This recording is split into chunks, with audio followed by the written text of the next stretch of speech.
Jokowi turun derajat dari presiden malah jadi juru kampanye pilkada.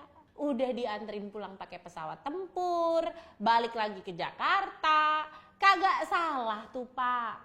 Orang di mana-mana abis jadi presiden lanjut ke level internasional. Lah ini malah turun kasta. Jokowi malah milih jadi jurkam pilkada, mondar-mandir cari panggung di kampanye pilkada. Padahal sebelum lengser, Jokowi sendiri yang bilang mau pensiun. Pulang ke kampung ke Solo, mau ngurusin cucu. Yang terjadi di lapangan justru sebaliknya. Emang kan Bapak apa yang diomongin selalu sebaliknya. Kayaknya nih ya, Pak Jokowi emang masih haus popularitas. Masih butuh exposure buat dikenang sama rakyat. Padahal udah ngebegal konstitusi.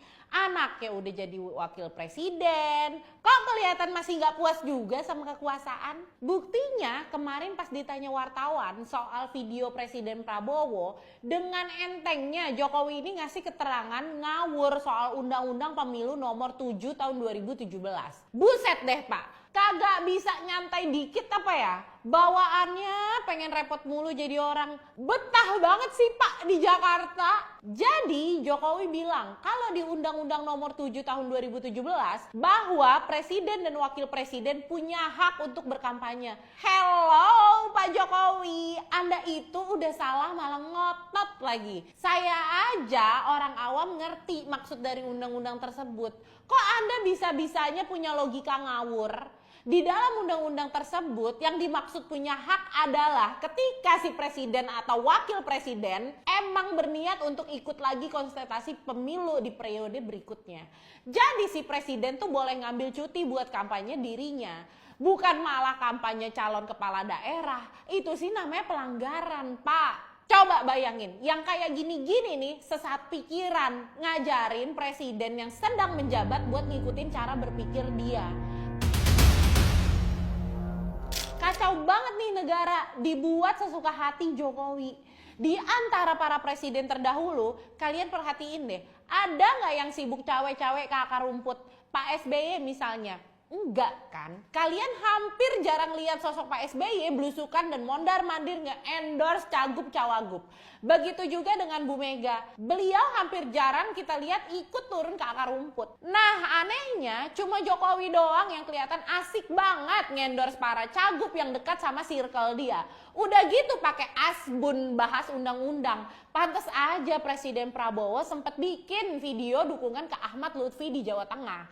Padahal menurut gue Pak Prabowo tahu sebagai presiden aktif ya dia harus netral di pilkada. Nggak boleh memihak ke salah satu paslon. Karena kalau presiden memihak ya berarti dia mengkhianati sila kelima Pancasila.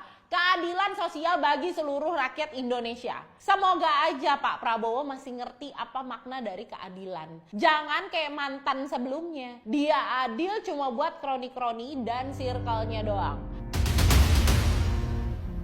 Kan kelihatan dari keberpihakannya di Pilpres 2024 waktu anak sulungnya jadi cawapres. Oke, setelah Jokowi sibuk kampanye di Jawa Tengah beberapa minggu lalu, elektabilitas Ridwan Kamil di Jakarta ternyata anjlok. Hal itu kayaknya bikin Jokowi khawatir. Padahal sebelumnya Kang Emil udah capek-capek datang ke Solo buat konsultasi.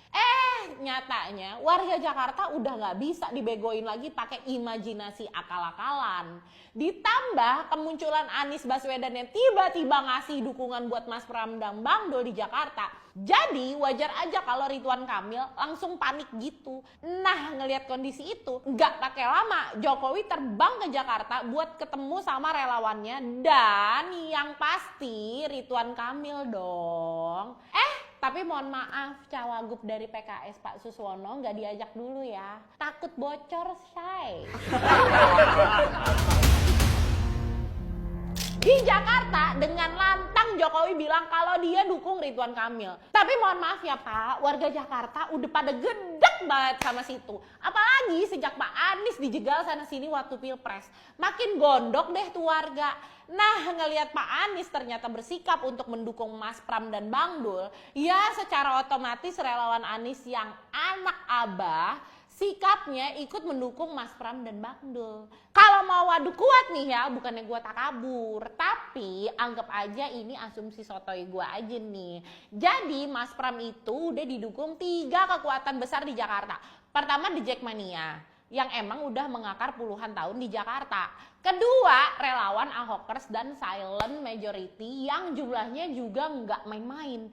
Ketiga, yang jadi gongnya nih, yaitu kemunculan Anies Baswedan bersama Mas Pram dan Bang Dul. Waduh, kalau kayak gini caranya, feeling gue abis pencoblosan nanti bakal ada 3 orang yang pulang kampung. Yang satu Ridwan Kamil ke Bandung, Pak Suswono balik ke Bogor, yang ketiga Jokowi pulang ke Solo. Pak, tapi jangan pakai pesawat jet lagi ya. Tapi biasanya emang gitu sih, orang yang berkhianat, apalagi dia berkhianat ke orang yang jelas-jelas pernah berjasa buat dirinya, pasti pada waktunya dia bakal kena karmanya sendiri. Sebenarnya apa sih Pak maksud Bapak dari semua ini? Kemarin ada yang nanya soal Jokowi merapat ke Ridwan Kamil. Terus gimana dengan Mas Pram? Kalau Mas Pram sih tetap menyala abangku. Udah dulu ya, bye.